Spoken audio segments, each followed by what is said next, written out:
से पहले यह विशेष अटेंशन व लक्ष्य हो कि मुझे स्वयं को संपन्न बनाकर सैंपल बनना है, मुझे करके औरों को कराना है।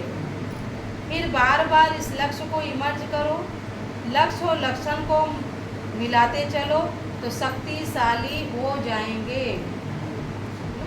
अगर हम हर आत्मा, मान लो 5-6 आत्मा गई है, 8-10 आत्मा गई है, अगर हर एक आत्मा में से एक एक गुण भी उठाया हमने तो हमारे पास 10 गुण आ गया ना, तो शक्तिशाली बन जाएंगे। बाकी लोग के पास तो एक गुण है, और अगर वहीं पे 10 लोग के साथ रह के खाली कमी उठाऊँ, अच्छाई नहीं देखूँ, अच्छाई भी तो है ना, बाबा के घर तक गया तो अच्छाई भी होगी, तभी तो यहाँ तक पहुँचा है वो।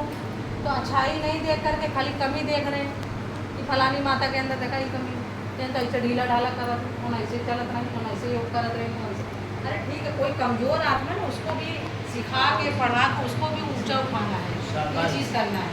इसी तरह भाइयों को, चाहे बहन हो, चाहे भाई हो, चाहे माना हो, कोई भी हो, अब टीचर बहने भी, बाबा सब के लिए मुरली वही कहता है, एक दूसरे को ज्ञान योग के बल से दे के उठाना है, चाहे वो नए हो चाहे पुराने हो। कई पुराने भी ढीले हो जाते हैं, नए उन्हें वहाँ गुस्सा दिलाते हैं, कई नए बच्चे अभी नहीं सीखे हैं, पुराने उनको सिखाते हैं, लेकिन प्यार से। वही चीज़ बाबा कहते हैं, तो गुण उठाओगे तो शक्तिशाली बन जाओगे। स्लोगन है, लास्ट में फास्ट जाना है, लास्ट में फास्ट जाना है, तो साधारण और व्यर्थ संकल्पों में समय नहीं गंवाओ। अभी आप लोग कैसे आए हो, लास्ट में आए हो ना, देखो संगत में कितने वर्ष बीत गए, कहाँ 90 साल तकरीबन बीते जा रहे हैं। अब बाबा कहते हैं बच्चे लास्ट में आए हो, और एकदम लास्ट में आके आपको फास्ट जाना है। आप सोचो जो आज 50 साल पहले आए होंगे ज्ञान, वो कितना आगे निकल गए होंगे, कितना योग करके वो अपना विकर्म दग्ध कर लिए होंगे, और हम बच्चे अभी आ जाएं। तो बाबा कहते लास्ट में भी आकर आप व्यर्थ बातों में, निगेटिव देखने में, परचिंतन में समय नहीं गंवाओ। कौन क्या कर रहा है, कौन क्या सुन रहा है, नहीं, ये सोचो हम लोग लास्ट आए हैं, और लास्ट आके तेज पुरुषार्थ करना है। इसलिए साधारण समय न गंवा के, व्यर्थ संकल्पों में न गंवा के समय सफल करो। अच्छा, ओम शांति। ओम शांति। अव्यक्त इशारे हैं, जो प्यारा होता है उसे याद किया नहीं जाता, उसकी याद स्वतः आती है। सिर्फ प्यार दिल का हो, सच्चा और निस्वार्थ हो, समझ में आया? दिल का प्यार होगा ना तो उसको बैठ के याद करने की जरूरत नहीं, चलते फिरते भी याद आएगा। ऐसे बाबा से भी जब दिल का प्यार होगा ना, हर कर्म करते, मुँह में निवाला डालते, कुछ भी करते, कहीं निकलते जाते, बाबा याद आएगा। तो जब कहते हो कि मेरा बाबा, प्यारा बाबा, तो प्यारे को कभी भूल नहीं सकते, और निस्वार्थ प्यार सिवाय बाप के किसी आत्मा से मिल नहीं सकता ना, निस्वार्थ प्यार कोई कर ही नहीं सकता। इसलिए कभी मतलब से याद नहीं करो, निस्वार्थ प्यार में लवलीन रहो। इसलिए दुनिया में तो चलो ये सब पार्ट बजाया, लेकिन आप भगवान के साथ भी मतलब वाला प्यार नहीं रखो कि बाबा हमारी ठीक कह दे, बाबा हमारे घरे की सुधार दे, बाबा हमारे पति ठीक कह दे, बाबा फलाना ठीक कह दे, तब हम बाबा के मानी, तब हम बाबा की याद करी। नहीं, यहीं आए हो, यहीं से ही उद्धार होना है।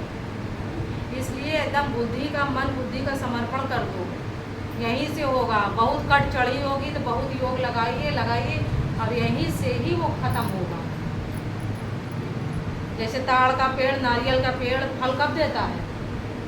5-10 साल 20 साल के बाद फल देता है। ऐसे ही कुछ ऐसे बड़े हिसाब किताब होते हैं हमारे भी 63 जन्मों में, कि हो सके कुछ हम लोग ऐसा कड़ा पाप किए होंगे किसी के साथ, जो कुछ साल के बाद हमें योग लगाने के बाद उसका फल मिलता है। इसीलिए वो सारा पाप कटेगा यही बाबा की याद से। इसलिए नहीं सोचो 4-6 महीना चले, साल भर चले, अरे साल भर से दीदी योग लगावत है, कुछ होते ही नहीं बा। अरे जब पाप किए रहे तब तो हम नहीं सोचे, जब पाप किए रही हो, कोई के साथे मारे रही हो, कोई को जलाए रही हो, कोई के सामने प्रताड़ना की रही होगे, कोई को खून कत्ल किए होंगे, तो तब तो हम नहीं सोचे होंगे उस घड़ी, तब तो शैतान सवार रहता है ना। तब उस घड़ी जब हम नहीं सोचे, तो आज इस घड़ी में जब बाबा को याद करने के लिए, विक्रम दग्ध करने के लिए क्यों हम सोच रहे हैं? कितना साल से हम ही कर रहे थे। अरे होगा ना, बाबा यही से बता रहा है, आप धीरज तो रखो, दिल का प्यार रखो, बस बाबा सब ये कर देगा समय पर। अच्छा, ओम शांति। आज हम सभी बाबा की घर से मधुबन की राखी आई है, राखी हम सभी बांधते हैं। तो राखी तो सिर्फ घर में हम लोग बहन भाई तक ही सीमित रहता है। आज एक भाई बहन की क्या रक्षा करेगा, भाई का खुद ही वो क्या करता है, भाई तो खुद ही वो, आज भाइयों की भी रक्षा की ज़रूरत है। आज एक भाई भी घर से बाहर जा रहा है तो लगा है कहीं भैया दुर्घटना ना हो जाए, कहीं कुछ ना हो जाए। तो बाबा कहते हैं कि बच्चे, तो इसलिए बाबा ने कहा कि रक्षा हम सबकी उस परम पिता परमात्मा ही हम सबकी रक्षा करते हैं। हाँ, और कोई भी बातें नहीं करेगा। और परमात्मा की राखी, वास्तव में राखी का त्यौहार पवित्रता का त्यौहार है। इसीलिए भाई बहन का संबंध पवित्र माना गया है। और सब संबंध में कोई वो नहीं है, लेकिन भाई बहन का संबंध जो पवित्र माना गया है, वास्तव में ये पवित्रता का त्यौहार है। और इसलिए ये राखी बंधन वास्तव में ये संगम पर ही स्टार्ट हुआ है। और इसी का यादगार लोग भक्ति मार्ग में द्वापर युग में ये बहन भाई तक सीमित कर दिए। पहले देखो पंडित लोग बांधते थे, जो मोली बांधते हैं, जो कथा पूजा होता है ना, मोली बांधते हैं, तो वास्तव में वो भी एक रक्षा सूत्र है, वहाँ प्रतिज्ञा कराते हैं। लेकिन आज के ब्राह्मण पंडित तो खुद ही प्रतिज्ञा पर नहीं चलते हैं, तो इसलिए उसे बांधते हैं नाम खातिर। लेकिन वास्तव में भगवान आकर के इसका रहस्य बता रहा है कि नियम मर्यादा में चलना ये है रक्षा सूत्र। और वास्तव में संगम पर भगवान की हम जो ये रक्षा सूत्र बांधते हैं, ईश्वर हम सब की, चाहे वो स्त्री हो या पुरुष हो, हम सब की रक्षा करने के लिए बधाईमान है। हाँ, तो इसलिए कई बाबा के बच्चे ये राखी बांधते तो साल भर तक राखी बांधे रहते हैं। डोरी भले सड़ जाती है, रोड डोरी बदल लेते हैं, लेकिन राखी बांधे रहते हैं।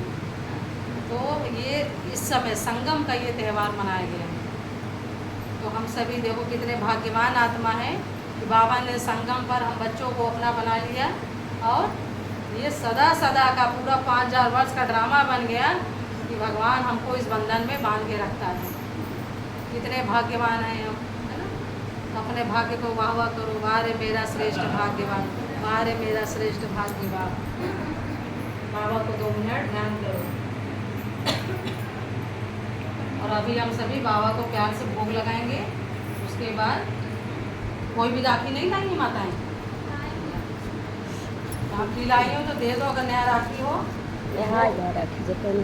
सुनो, अच्छा राखी अगर कोई लाया हो तो दे दो, भोग के थाली में डाल दिया जाएगा, भोग बाबा को लगाएंगे। फिर अपनी अपनी राखी सब लोग ले लेना। बाबा कहते हैं हाँ, फिर ले लेना सब लोग राखी, एक एक सब लोग दे दो।